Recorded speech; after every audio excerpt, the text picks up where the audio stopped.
TUNI Kuki News bezo se na bon chawin lem na hi win TUNI a hi topic thum hin se within zan hi video a jong chu in sei ta win hi chi topic ho hi holim na hin bolu hi tin ngai dan ana sei we te ti a hin TUNI a hi gamdang mundang thu ho update ki bolo ding hi aji chu ngai dan hung ki sei no ma hi in hi chi ngai dan i sei na wa hi sei khil jong mai thei sei kha jong mai thei a in la i gam sungu inam sung boi dan ho hi i vet na hi le narrative choma hi i chi ta ven ni za a chu nammi pi te hin hi ta hi lungel inei zingo wa hi le min ei noi si na ka a mi noi san mi za pi hi kha de wa hi za a chu i lungel i thot pau hi hi chilanga hi hei koi lo diwa hi a hi theya hi le adi pa hi din piu te ti hi ka sei do no min hi tu lai igam inam sunga holim na tampen a hi lawai le mi khen khat lung hladai thei dinga mi tampin ka sei thei nai ti a holim na za chom chom hin nei khoma thu sei ho iga nga ya hi le hi nge ama thu sei hu di bo we ti langa ke on gam a hi tain ni chi chu ipiam ti ai le Greater Mizoram ti lo hi lampi dang ta poi ku ki chaten separate administration ki mo pon ti ho po hi lungel in even hi chu tabang numei lungel iput lo divin kanami te ho ka dei sa in zole sa point ho to a hil chet na jong hin bolo hi tin chule phungle chang kangai lui ti a mi khen khanin ama in sung ki sep na dinga phungle chang min mangcha a na tong inam sunga hong tam deu deu kit a hita in hi chi chung chang he a point ni na hin tin a point thum na a chu pu le pa chon dan na i pu teu i pa teu chon dan ho ka ngai lui ti a pan hin la a inam pi chon se na pui lut go ho pathin hello a hi ti hi ka sei do no min hi chi ho zo se hi i pu i pa te vin tua e ho khang ding ngai to na a hi pan anala wa ho na san ge jong ana khial lo hi ta cho hi chi ho chung chang ho hi TUNI a hi lungel sei khom na hin nei hi tin koi tabang i sei na wa sei nom nei i mobile comment lang jong a ke hong jingin comment lang a ko na jong hi comment in bol jing theu hi ti pa chu iga sei theu hin tin tu hin i topic ngwa i lut ma sang win limin lin baite ama in jong Kuki News a hi membership silvala ahin kila IT hi mo ahin achunga ki pa thu iga sei win aban le Kuki News a Amazon lim ahi ti chu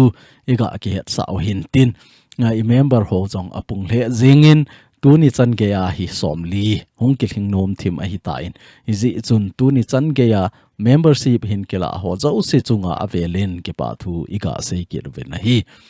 TUNI I topic diu hi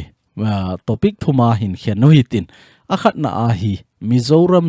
Greater Mizoram Day ho hi Kuki nam ngai lu lo a hi ti a hin ipi bola chu Kuki nam ngai lu lo ham in sei di wa hi aban le ani na a hi le phungle chang ngai lu ki sa ho hi sumdei a hi ve ti a hi kitnin ni chi jong hi a hil chet na Neocha hin bol kit no hitin athum na adinga hi pule pa chon dan ngai lu ki sa ho hi pathin hello a hi ti a hi in hi chi point thum ho hi Neocha abailam thei pena hil chen na in bol de wa hi ama sa pena hi ga velo hen Greater Mizoram Day ho hi Kuki nam ngai lo a hi ti a hin ipize a chu Kuki nam ngai lo hi pham Greater Mizoram a lut mana chu ipibola Kuki ki ngai lu lo hi jeng thei dam ti hi mi tampin thudo inei deu ka ta sanin akhat na a chu Kuki cha te chen na zo se a hop lo hi na hi chi Greater Mizoram ila de wa hi le chun alhang pi a meite ho to hung ki do deu a HITAM pen jong Kuki cha te hung hi deu gal le a HITAM pen hi Kuki cha te hi deu ani na athum na a chu mizo hon nom ta igam u ap do na di vem ti hi a hi ti chu Greater Mizoram a fight e bol ta ve Greater Mizoram in hop tai a hi le hi chiwa chong chu Kuki cha te chen na zo si a hin hop zo loading ahom na sun chu Mizoram gam sunga tai ahi le hi chi chu in bolwa mi tampi ithi nungwa Greater Mizoram a hung kit nuwa hi le Greater Mizoram a ko na cho ho hin ki vai hop na tum imu theina divem ngi chi chu igel kit nungai tu a mei te ki vai hop na noya ki nom lova separate administration ithu mo ahin la tu a hi Mizo ho noya kit dinga ki thum kit cho ate ka na khat ga sing gal ana laya MNF an hat laya chu Mizo ana lo chu Mizo a masanga chu ku ki cha te zo si pang khomwa gam tum state mu theina dinga chon la sata Indian government to anaki dova Indian government in zong vanleng ho mang cha bom chan ge a ahin khi hum cho ahin khi huma ahin la India hin politics ahin man cha a hi chi ho hi abonova state khatna ki koi khom hen lang hile nungle I tho deu hi AHIN ki control zo lo ding hi ti a het no so hi chi masang chu Neocha ga nung chi jep lo hen British ten Kuki cha te hi gal hang a hi vi so a jong ki mang theilo tu ni a I ma cha bon nei lo wa hi chi chan ge a gal a hin bol the wa hi le hi chi ho loi hi adi thei poi divide and rule policy ibol de wa hi ti a hi international boundary thuma I ka noi Bangladesh Burma India hi chi thuma hi e hop khen noi ahi le hi chi e hop na la wa chu India gam sungai ki tam deu pen India gam sunga hung ki tam pha na chu state khat imu lo wa ho tai ti a hi gal anabol wa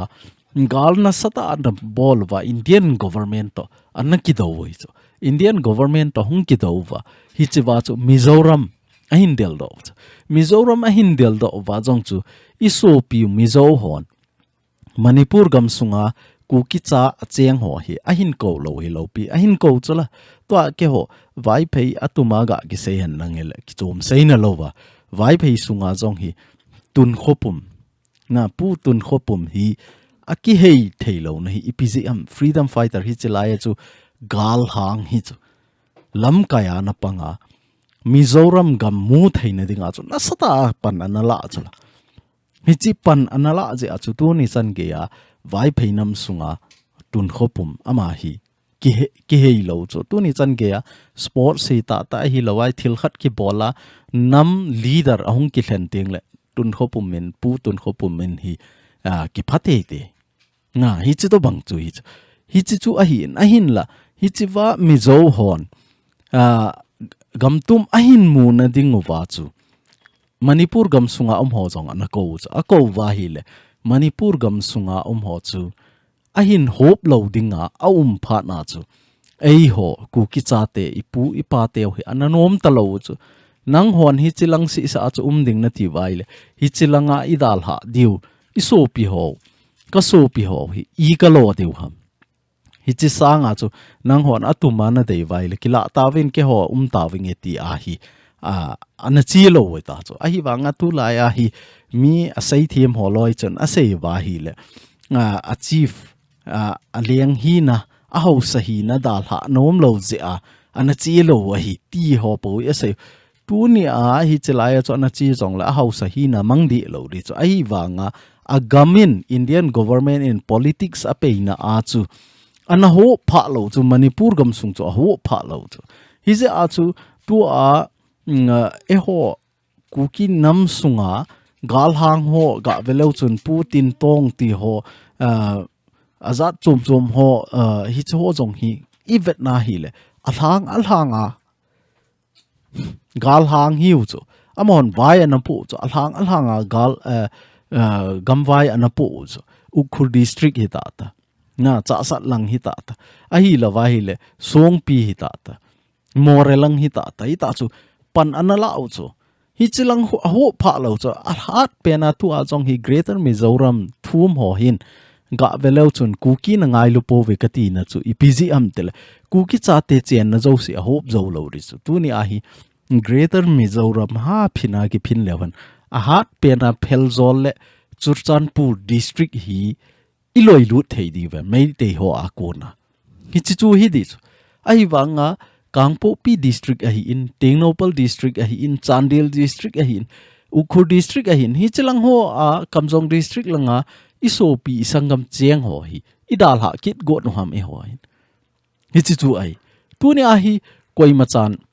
a kham lo pi chula Mizoram mana chen nom le ga chen lang ga cheng le chun Mizo na ki so de yang Mizo na hi yang dik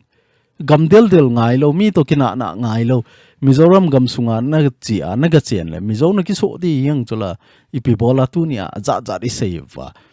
Kuki chaten separate administration kimo ponte hiti khati huti zomi mar hiti huti ti a ki hen no hi chi ki hen ngai lo tu ni a state nei nai lo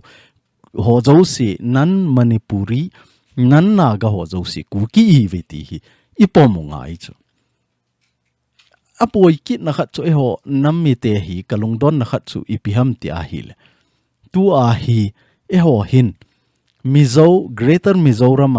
gamdel ding aban le Mizowa taute ki pom thei chu a hi wanga zomi ho kuki pom thei lo kuki in Mizo zomi pom thei lo ke wang gamtum imu na diu atuma ki vai po na ding a hi po po le Mizowa ki so ta jong le kho poi tiu a hi le Mizowa na ki so a kho na sa lo to banga chu kuki a jong chu ki so ta ngo a hi lo le zomi a chu ki so ta ngo ipi bola kuki le zomi a ki so ding dei lo ba Mizowa ki so ding chu kho sa lo wa na hi chi kanam me te hon hoi ta ai ge lo ngai thil ki ti hi a hi thei lo omen tu ni a hi map zonga veuti hi chi India in project anei na lampi so hi in hi chi project anei pa hi alung ke chi ding Thailand chan ke lut dinga hi lamlen asiamo ba Burma gam sunga hi chiwa lut sa sei je a hi tu a Burma gam sung boina jong hi India ki kum thailo ipj nam tila gam sungowa hi chiwa hi lamlen thun go no chu chi China to ki te jing oi chu China in jong tu a hi agam sungowa hi pipe alhun oi chu hi chi ho asi lo na dinga chu a government jong support lo milam ho jong support lo wa China jong akikum thailo na hi chi chu India le China din mun Neocha ga se wa hi in ahin la hi chelang chu i topic wa hi point tu nya i he nom pe no chu Kuki len tia thumbnail la jong chu kahin koin hi chi chun a hope chu India North East tam jo pi le chi Burma gam jo se a hope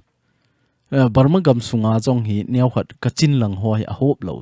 kachin lang ho a san lang ho neu khat a hope lo adang si wang hi a bona hope to bang hi chi la a chu iga he the deu ti chi ho chu atumin kit tale tu a hi Mizoram hi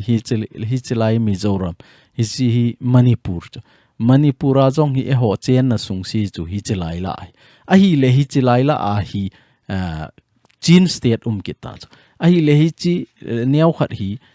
Cabo Valley atiu to a meite hon Cabo Valley ti wa hon sa gain region itiwa kuki cha te chen na si hu hi chilai la hi kit ahi le tu a gamlien pi kuki len ti a ki ji pen British ten anaji pen oi tunia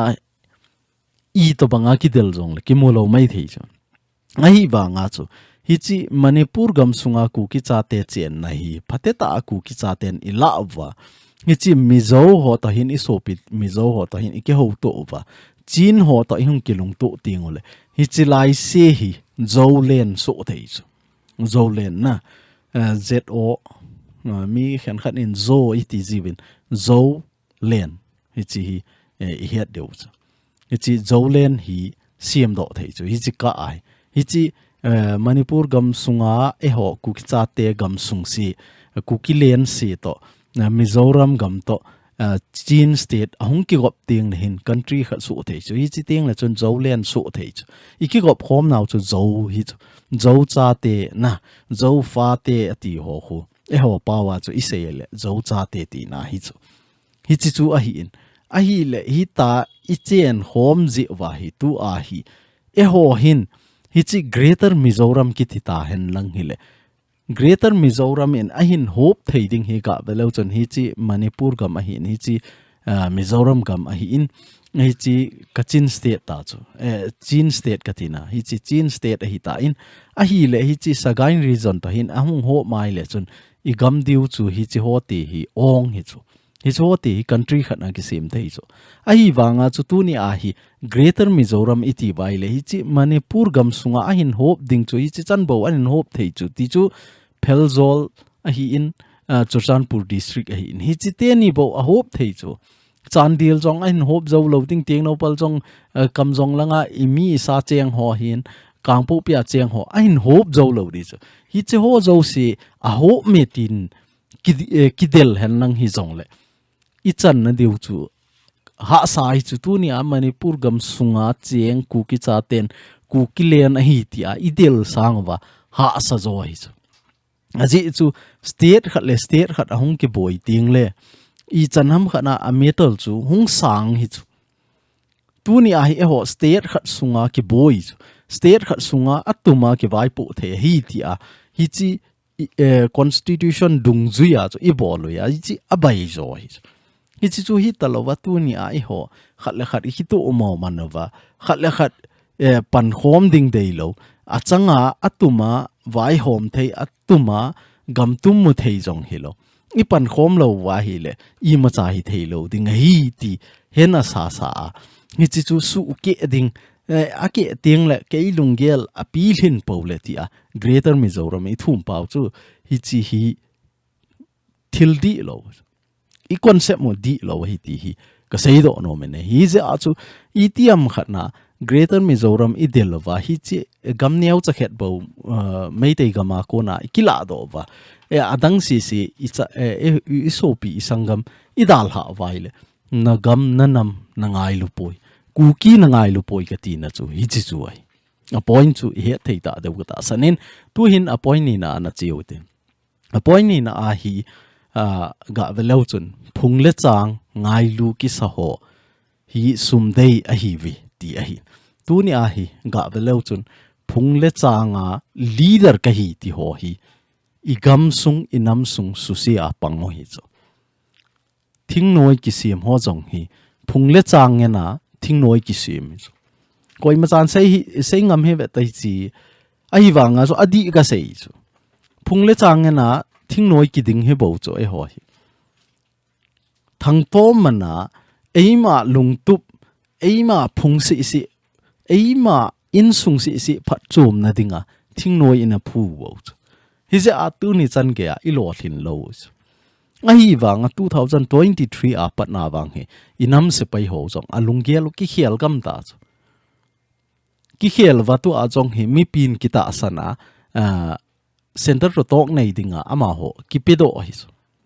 hi chu ahin la masang la ya chu ama in chen ki sim na ding ama phung sim do na ding ama clan sim do thei na ding bo bai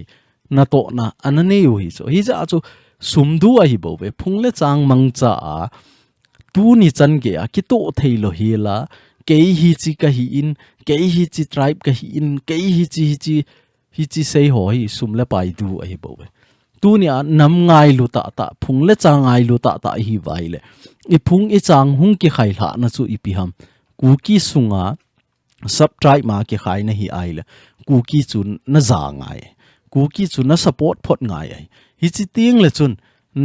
a cham lo wa sub tribe ho jong hang to ding ai hi chi chu a hi na hin la tu ni a hi phung le chang mina organization sim a hi lo le phung le chang mina leader a hung panga vai hom hoi ana veleu chun phung le chang dang ho ama phung ama chang lo ho hi ngai lut na ne hi vet hi chu chu ka sei chu nam ngai lu dana phung le chang ngai lu dana ki sei ho hi sum le pai de hi vi avet sa nan lam za thanga ko na jong het jing chula hi chi wa hi Neocha a point ni kain koin phung le chang ngai lu na hi le na phung na changin ipi adei empty na vet ngai na phung na changin adei lo hil khat nangin na dei mana na phung na chang min na man cha na to pa chu adi a hi poi ka tin ho men nei ani na a hi ga vekit leo hen nangma lungdei bang in phungle chang pui hi in ti eima deidan dana na I to theilo je a eima thaha nan azo lo je a iphung ichang ho mangcha iphungle ichang ho min mangcha na I to wa iphung ichangin phat chom na ima cha nei lova eima phat chom na ding jiang bo wa na I to ji wa tunia phungle chang ngai lu ki sa ho hi sumdei a hi bo ve ka ti no me nai hi chi chu chu tunia a topic ni na iga sei theo hi chan chu hin tin athum na aga lut ki lew hen athum nai lut ma sangwin Neocha aga sei bengi Kuki subtribe ho hi ga velew chon Manipur gam sunga cheng hi somle li walang ki chumo ai chawai Neocha kain ta do mai he thim na ding wa chu hling hi zong le hi chawa kain ta do lo ho chu Kuki hi poiti na zong hi di lo hi ahin la iga he thim na diwa ka sei hi in hi chelai la hi ga velew chon Kuki ngen hiu chu hi ho zong hi hi wanga tu ni ai mol anal chiru chothe tu chunga Kuki cha te lamlen kha awa zong chothe ho chola Kuki chu ai wanga Kuki ka hi poi ati ta chu Kuki cha te chen na chu India Myanmar Bangladesh hi chu ho sia ki cheng hi chu ai wang tu ni Manipur gam sunga cheng ho Manipur kontek nga ga Seilhah hen hi chiwa cheng ho hi tu le tu a MITE to kisat to MITE to gal neya pan la ho hi ga velo chun gang te mar kom paite simte thado vai phei zo hi cho sin pan kilai ai le hi cho si bo hi Kuki hi wi tam tuni a hi che hola azong hi Kuki hi nom lo ki kit na lai chu Kuki chu try ma so go te ki Kuki chu ki khai khom na hi thei pon ti loi zong ki kit na lai chu hi che a chu hi chi som le li la a gate bo I hung din do ba tuni a gal isa no wa hi chi chan ge I hlun thei wa hi le hoi ta apang khom le when ipi bola I zo lo de pham ahin la hi chi git la jong hi ki khen kit na lai vai la koi ham hi chi lai la anam tribe git ka hin ta do la ke ka chang si in zo nge ti koi iu mo wa tunia koi ma cha im lo wai khat a hin dal ha ni le a keu to lai wa di wai bo hi ze a chu ichi I thewa ngai tunia nam ka ngai lui ka tribe ka ngai lui iti wa hi le a hi thei chana Kuki I support du idin khom di wai hi chi wa hi amin chom pho zong ngai lo wai a chainan an lut lew han pule pa chon dan ngai lu ki sa ho hi pathin hello wai tina ai hi chi ipi bola chu min ipui pa chon dan angai lut hi le ipi bola chu pathin hello wai ti a ki sei ham sub point khat na ga veute ipule PATHEN ho khan khoding gel nan ima zausi ana khel tawin hi ti ai ima zausi ana khel lu ta masanga ipu ipa teu chu pathin ho hilo chu thingpung song phung ana ho wa adam mo tieng jong le ki thoi wa lo le ai ho jong cho ki sim thu wa adam mo tieng jong le thiem pu hi nga ga chi wa ka ki thoi jiu ki chen na nun nop gol nop tieng jong le ipi bol wam jule sa ni wa hi ta chu nun nop aman wa hin kho man hi cho ai wanga ipu ipa teu hin ho ma khoding hi avet no wa hi le hi ta I khosa wa hi le ilagaw hi hu dama loading hi ti hi a het pha no wa hi chi a ho chu an khialu ta chu ho na san jong an khialu chala zu ki chen na a zu an ki choi ho chu tu a hi cha a khial ta chu na cha ti chu ti sa pawa ga Seilhah han ti na thing pi ke ho pawa vai phei pawa chu thing pi ki ti ai tha do pawa chu cha I ti jiun